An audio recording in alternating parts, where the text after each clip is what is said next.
I shouldn't say that I always record because I often forget, but it is Monday morning at 10 o'clock. It's time for math. Today's math is just a review of the entire unit.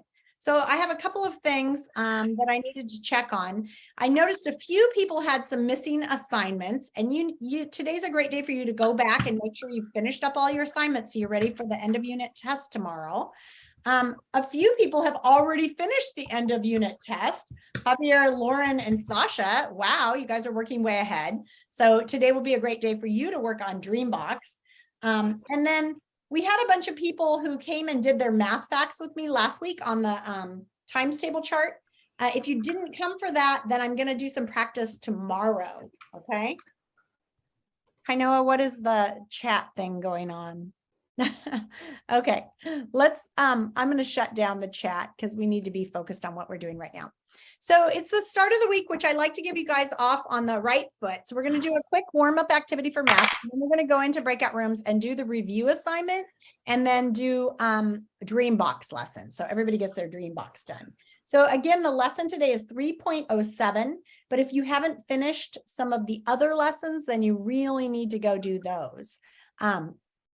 Here is what I'm going to show you for our share. So, I forgot to make it, the one that will show you a video with the sound. There we go. Try again. Okay, and here comes Anna, great. All right, here we go. So this is another of these silly videos about what you think about yourself as a mathematician and how that is true. Like if you don't think you can do math, then you won't be able to do it. But if you do think you can do math, you will be able to do it. So what you think about yourself.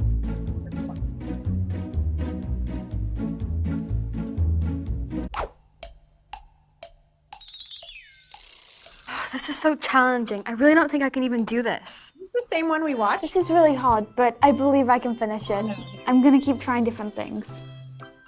So exciting, brain growth happening right here. They're trying to work on a problem. Oh, you're right, it's so exciting. Hey, what are you doing here? Watching your super awesome brain grow right here, right now. Really? Yeah, you believe in yourself and you're working on a really challenging problem. What about me? Well, you're also working on a challenging problem, but for some reason you don't believe in yourself. And that means that your brain won't grow as much. What? You totally have the potential in yourself. As long as you start believing in yourself, your brain will grow a lot more. Wow, I can do this. I really believe in myself now. Thinking back in middle school, I got this message that was reinforced that I was good at things like reading and writing. Not necessarily directly told that I was good at things like math, and so never, believed in my math abilities, and as a consequence would be left behind. So Joe, I was doing some reflection about my own experience in high school. I was wondering if you can tell me about the research about the intersection between how the brain works and correlations with how well you do in math. Yeah, it's really amazing actually. It turns out what you believe in yourself actually changes how your brain works. Some students have what's known as a growth mindset. Kids with a growth mindset believe they can learn anything. But some people have a fixed mindset and they think their intelligence is more or less fixed. So this graph shows you sets of students going through 7th and 8th grade, and it shows you their achievement. And the only difference between the two sets of students is their mindset. And you can see that the students with a fixed mindset, their achievement stays kind of level. But the kids with a growth mindset, their achievement's always going onwards and upwards. It kind of all takes off. I mean, it seems that if you believe in yourself, it actually changes how your brain operates and changes what you learn. It's just so important to believe in yourself. My mom, who I lived with, didn't really know math well enough to be able to help me with my homework. We also couldn't afford a tutor. My mom was able to locate some relatively cheap summer options for me to continue practicing math. As 10, 11, 12-year-old, I was just like, oh God, like that's my summer, I don't want to do this. But I think those additional experiences helped me think about math differently. Once I started believing in myself and like seeing my progress, that I could actually keep up with what they were teaching as a 21-year-old at Stanford. And I'm just realizing that that really helped get me where I am today.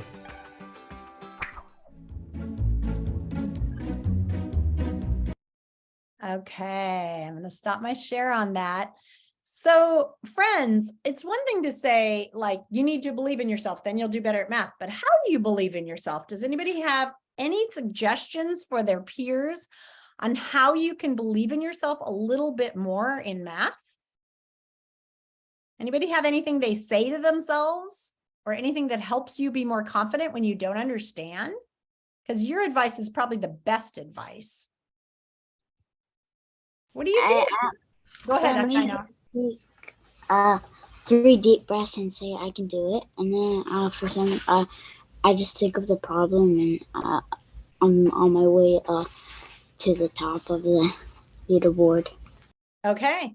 So you kind of talk to yourself and you say, you can do this. How many people do that? Do you talk to yourself? Self-talk is super important. What you say to yourself becomes kind of real.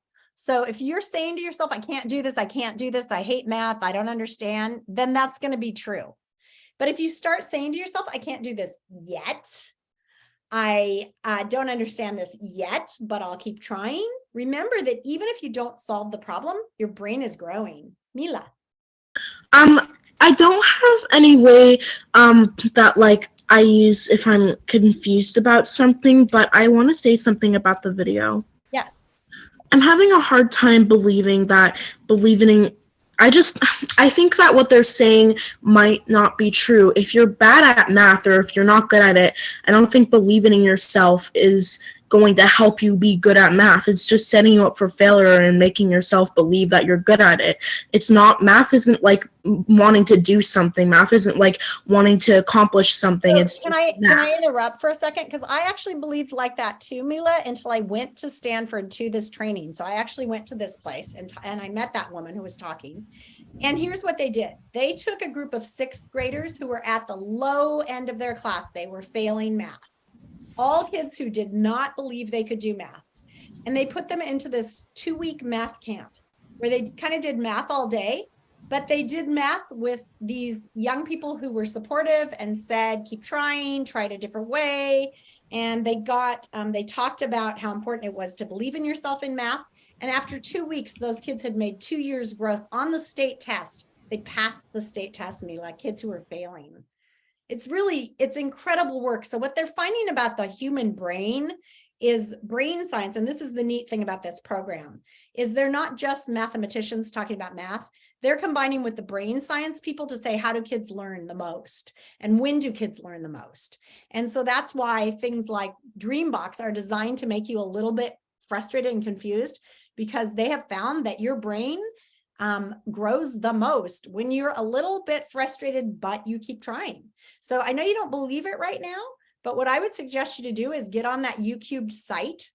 Stanford University has a reputation as one of the top universities in the United States, and they're doing phenomenal things with kids who come in and don't do well in math, and within a year, they're like mathematicians. They've also found a lot of things that we do in school are really bad for you in math.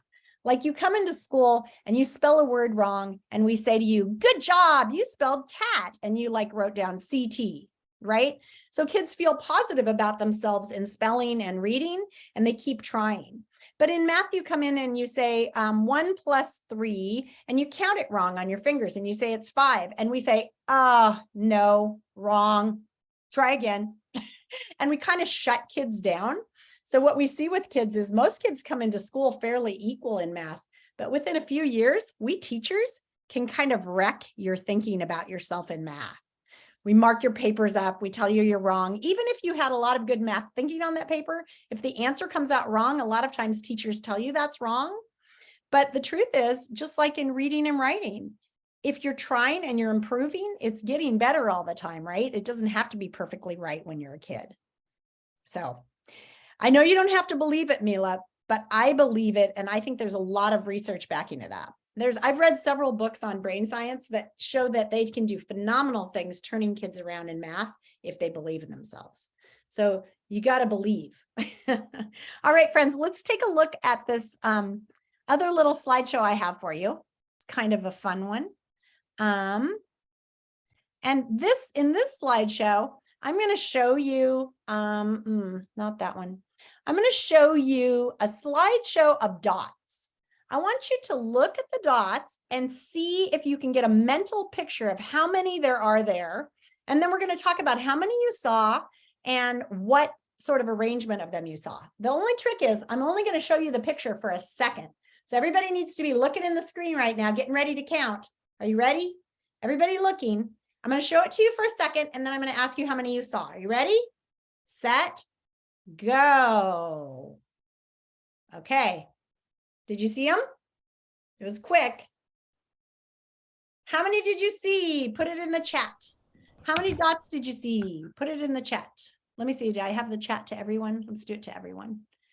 Put in the chat how many dots you saw. Ooh, you guys are good. All right. Who's willing to tell me what arrangement they saw, how they counted it? Yeah, go ahead, Christian. How I counted it is because I saw 1 in the middle and I saw 2 on top and 3 on the bottom. Okay, 1 in the middle, 2 on top, and 3 on the bottom, but that's not quite right, right? Like 4. 4 on the bottom. Okay, so you saw it like 1 in the middle, 2 on top, 4 on the bottom. Okay, who else has their hand raised? I can't see your hands right now, so go ahead and talk. Oh, I see your hands. Okay, Kainoa, go ahead. I just saw 3 on the right and 3 on the left, and then I also noticed there was a 1 in the middle, so I just said 7. Okay, Evie? So I saw 2 on the top, 3 in the middle, and then 2 on the bottom. Ah, you guys all saw it differently. Mila, did you see it a different way or like one of the others? No, I was going to say the exact same thing as Evie. Okay, let's go on. Are you ready? I don't know if this is another one. Share your strategy. We did that. Here comes the next one. Are you ready? Ooh, that was awfully fast. I'll do it again. Okay. Put in the chat. How many did you see? How many did you see? I know it's fast. Okay, this time we have some different answers.